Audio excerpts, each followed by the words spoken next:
السلام علیکم جی، آج ہم پڑھیں گے تجوید کی اہمیت و فضیلت۔ تجوید بہت ضروری ہے۔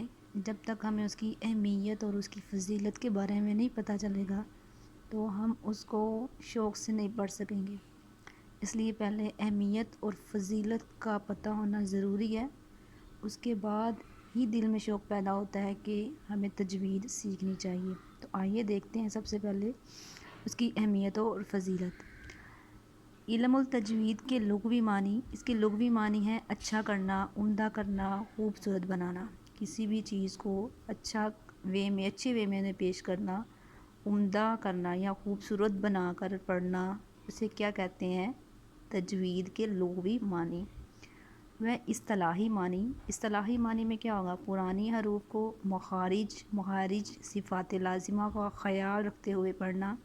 جتنے بھی حروف ہیں، مخارج دیکھنا کہ وہ کہاں سے نکلتے ہیں، کہاں سے ادا ہوتے ہیں، اور ان کی صفات جو کہ لازم ہیں ان کا خیال رکھتے ہوئے ان کو پڑھنا۔ بعد علم التجوید کی بنیاد حروف تہجی، مفردات اور ترتیل کے ساتھ پڑھنے پر ہے۔ اس کی بیس کہاں پہ ہے تجوید کی؟ کہ حروف تہجی کیا ہیں؟ الف سے یا تک جتنے بھی حروف ہیں وہ حروف تہجی ہیں، ان کو ترتیل کے ساتھ پڑھنا، ترتیب کے ساتھ، خوبصورتی کے ساتھ پڑھنا، یہ کیا ہے؟ تجوید کی اہمیت اور فضیلت۔ اب یہاں پہ کوشچن بنتا ہے، کوشچن نمبر 1 کیا ہے؟ یہ علم تمام علوم سے افضل کیوں ہے؟ یہ قرآن پاک کا علم ہے نا، تو یہ کیوں افضل ہے سارے علوم سے؟ یہ علم تمام علوم سے افضل ہے کیونکہ اس کی نسبت اللہ سے ہے۔ ٹھیک ہے، جو چیز اللہ سے کنیکٹ ہو یا اللہ کی نسبت ہو اس سے، تو وہ کیا ہوگی؟ وہ افضل ہوگی۔ اللہ نے قرآن کریم میں فرمایا، ترجمہ کیا ہے اس کا؟ اور قرآن مجید کو خوب ٹھہر ٹھہر کر پڑھو، اطمینان کے ساتھ پڑھو۔ یہ سورہ المزمل کی آیات ہے، اس کا ترجمہ ہے قرآن مجید کو خوب ٹھہر ٹھہر کر اطمینان کے ساتھ پڑھو۔ اس علم کی فضیلت کے لیے یہ بات کافی ہے کہ اللہ نے قرآن آیات میں ترتیل کی نسبت اپنی طرف فرمائی ہے۔ جس چیز کی نسبت اللہ سے ہو وہ اجر کا باعث ہے۔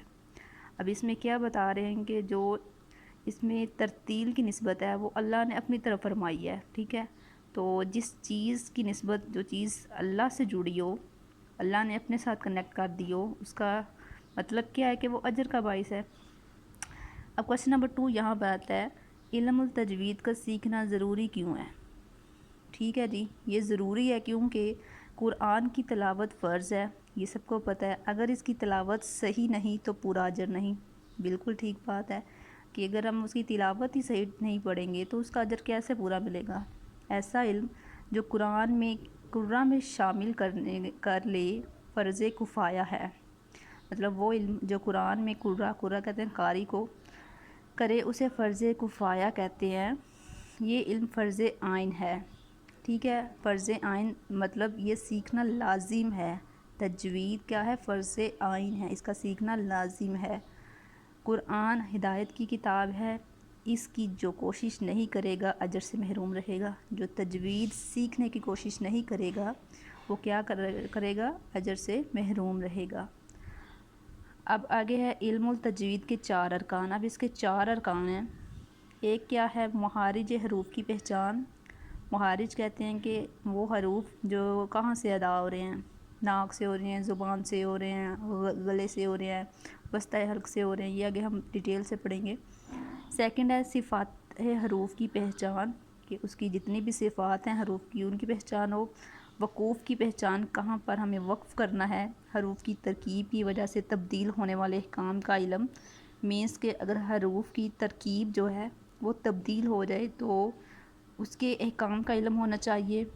دوسرا ہے زبان کو حروف کی صحیح ادائیگی کا عادی بنانا، کثرت سے پڑھنا۔ مطلب کہ جب ہم زبان سے کوئی بھی چیز ہے فرسٹ ٹائم پڑھیں گے تو وہ صحیح ادا نہیں ہوگی، لیکن جتنی ہم اس کی پریکٹس کریں گے، پڑھتے جائیں گے تو کیا ہوگا؟ کثرت سے اگر پڑھیں گے تو اس کی ادائیگی بھی اچھی ہو جائے گی۔ تو یہ سارا ٹاپک تھا تجوید کی اہمیت و فضیلت کا۔ اب ہم ٹاپک نیکسٹ کریں گے کہ قرآن پاک کے کیا آداب ہے۔ ٹھیک ہے جی، شکریہ، تھینک یو۔ اگر سمجھ آ گئی ہو تو، نہ آئی ہو تو پھر بھی پوچھ لیجیے گا۔ اللہ حافظ۔